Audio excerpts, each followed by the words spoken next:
SST motivation channel पर आप सभी लोगों का एक बार फिर से स्वागत है। दोस्तों, हमेशा की तरह आज मैं फिर से आप लोगों के लिए एक बहुत ही अच्छी कहानी को लेकर आया हूँ। ये कहानी हो सकती है आपके जीवन पर आधारित, और मैं इस बात का दावा कर सकता हूँ कि ये कहानी आपके ही जीवन से आधारित होगी। तो इस कहानी को ध्यानपूर्वक सुनिएगा, और ये कहानी अगर आप लोगों को अच्छी लगे तो चैनल को सब्सक्राइब करना ना भूलिएगा और इस कहानी को शेयर जरूर कीजिएगा और मेरे को कमेंट बॉक्स में बताना कि आप लोग किस सिटी से बिलोंग करते हैं। तो चलिए ज़्यादा समय ना वेस्ट करते हुए आज की इस कहानी को शुरू करते हैं। देखते देखते शादी का 1 साल गुजर गया, पर बड़ी मुश्किल से इस पूरे 1 साल में हनीमून के बाद बस 3 से 4 बार ही घूमने गए थे। बड़ा गुस्सा आता है। हर बार रविवार को सोचती हूँ कहीं तो जाऊंगी, पर हर बार की तरह घर के काम खत्म करने के बाद पति के बहाने आज नहीं फिर कभी चलेंगे। मैं बहुत थक सा गया हूँ। ये तो बस बहाना है, क्योंकि महाशय को किताबों का, दोस्तों से गपशप करने का बड़ा शौक है। हर रविवार सुबह से ही जनाब बस अपने पसंदीदा उपन्यास लेकर बैठ जाते हैं, और नहीं तो किसी से फोन पर बात करते रहते हैं। बड़ी ऊब सी गई हूँ। पल्लवी मन ही मन बड़बड़ा रही थी, क्योंकि आज रविवार है और कुणाल फिर से किताब पढ़ने में व्यस्त है। चाय का कप लेकर पल्लवी बेडरूम में गई और बोली, कुणाल बस अब बंद करो ये किताब, कितनी देर से पढ़ रहे हो, चलो कहीं बाहर चलते हैं। बस पल्लवी, एक पन्ना और, फिर बंद कर दूंगा। जब तक तुम सैंडविच बना दो, तुम्हारी कसम, फिर बंद कर दूंगा। पल्लवी सैंडविच बना ले आई। अभी भी कुणाल किताब में ही मुंह छिपाए बैठा था। पल्लवी ने कहा, मैं ये नहीं कहती कि बाहर चलो, मैं जानती हूँ कि तुम थक जाते हो, पर घर पर ही तुम छुट्टी वाले दिन मेरे साथ समय बिता तो सकते हो। छुट्टी वाले दिन भी तुम्हारा घर पर होना ना के बराबर ही होता है। मैं कितना बोर हो जाती हूँ, पूरे 6 दिन इंतज़ार करती हूँ। कुणाल किताब एक तरफ रख बोला, क्या करूँ, ऑफिस से छुट्टी नहीं मिलती और अपने लिए समय नहीं मिलता ना। इस बार सोच रहा हूँ तुम्हारे जन्मदिन पर क्यों ना हम घूमने गोवा चलें। पल्लवी जानती थी हर बार की तरह बस प्लान बनाया जा रहा है, जाना तो कहीं है ही नहीं, इसलिए गुस्से से बोली, मुझे कहीं नहीं जाना। तुम तो एक काम करो, मेरा इंदौर का टिकट करवा दो और व्यस्त रहो अपनी किताबों में। इतना बोल पल्लवी रसोई में चली गई। कुणाल उसको देखता रह गया। सोचा बाद में मना लूंगा। सुबह जल्दी जल्दी से नाश्ता कर कुणाल ऑफिस चला गया। पल्लवी का मुंह अभी भी फूला हुआ था। कुणाल ने सोचा शाम को पल्लवी को ऑफिस से जल्दी आकर मूवी और शॉपिंग पर ले जाके सरप्राइज दूंगा, इसलिए बिना कुछ बोले ऑफिस चला गया। शाम को ऑफिस से लौटते वक्त कुणाल ने पल्लवी के लिए उसके पसंदीदा चॉकलेट, डोनट लिए और रोज भी लिए। मूवी के टिकट भी बुक कर दिए थे। घर आया तो देखा दरवाजे पर ताला लगा है। सोचा शायद पल्लवी नीचे अपनी सहेलियों के साथ घूम रही होगी, आ जाएगी। थोड़ी देर में एक चाबी कुणाल के पास होती है, इसलिए दरवाज़ा खोल लिया और पल्लवी का इंतज़ार करने लगा। देर हो जाने पर उसने पल्लवी को फ़ोन लगाया। 1-2 बार फ़ोन लगाने के बाद पल्लवी ने फ़ोन नहीं उठाया। इस पर कुणाल की चिंता बढ़ गई। उसने थोड़ी देर बाद फिर फ़ोन लगाया। इस बार फ़ोन उठा लिया गया, पर फ़ोन पर पल्लवी नहीं, कुणाल के पिताजी थे। बोले, बहू यहाँ सकुशल पहुँच गई है, हम सब उसके सरप्राइज से बहुत खुश हैं। बहू ने बताया कि वो बहुत बोर हो गई थी और हम सबकी याद आ रही थी, इसलिए कुछ दिनों के लिए यहाँ आ गई। इतना बोल पिताजी ने फ़ोन रख दिया। कुणाल को बहुत गुस्सा आ रहा था कि पल्लवी ऐसा कैसे कर सकती है। माना मैं उसको समय नहीं दे पा रहा था, इसका मतलब ये नहीं कि वो बिना बताए चली जाए। अब मैं उसको कॉल नहीं करूँगा, जैसी गई है खुद आ जाएगी। गुस्से से पलंग पर जाकर सो गया। कब नींद लग गई पता ही न चला। सुबह 9 बजे घड़ी के अलार्म से नींद खुली। अलार्म बंद कर फिर से सो गया। कुछ देर बाद दरवाजे की घंटी बजी तो पल्लवी को आवाज़ लगाने लगा। फिर याद आया पल्लवी तो है ही नहीं। आंखें मसलते हुए दरवाज़ा खोला तो देखा कि घर के काम करने वाली सम्मी है। सुम्मी ने अंदर आते ही पूछा, दीदी कहाँ है? कुणाल ने कहा, दीदी घर गई है कुछ दिनों के लिए। ऐसा करो चाय नाश्ता बना दो।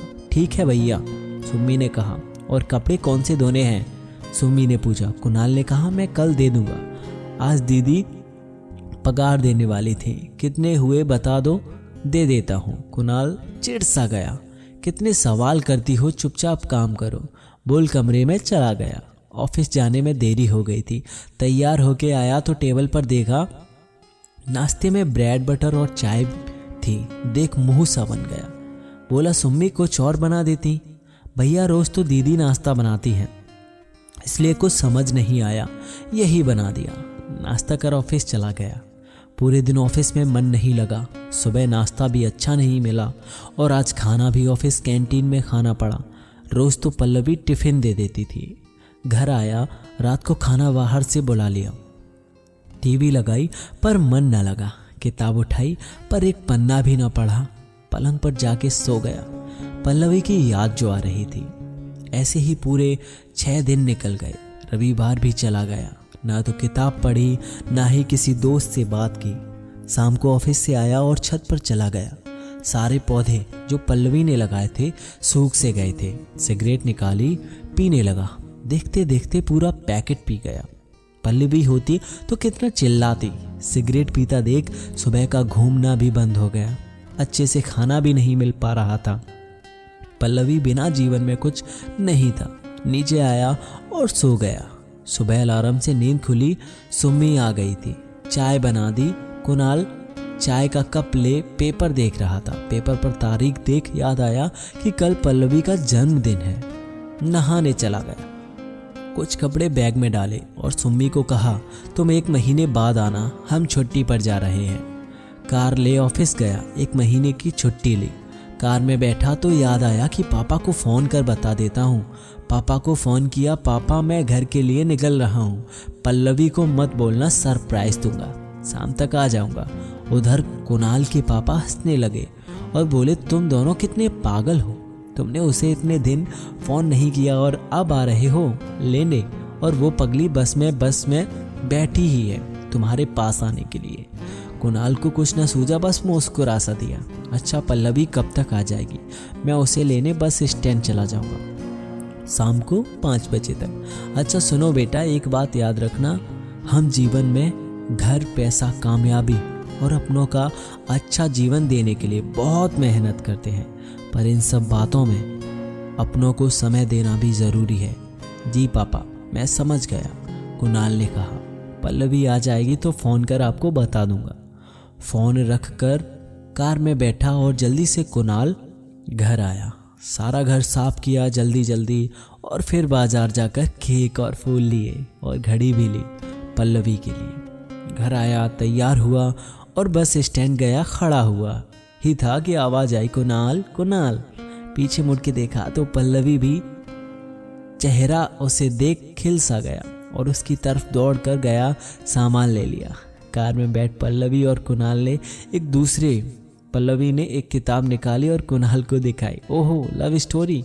कुणाल ने मजाक में कहा, आज तो मंगलवार है पल्लवी, अब रविवार को इसे पढ़ूंगा।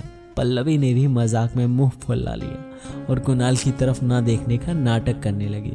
कुणाल ने पल्लवी को खींच के बाहों में ले लिया और बोला, हम 2 दिन बाद गोवा जा रहे हैं 7 दिनों के लिए, और वहाँ से जहाँ तुम बोलो वहाँ चलेंगे। मैंने 1 महीने की छुट्टी ले ली है। पल्लवी बड़े ही आश्चर्य से बोली, सच में कुणाल?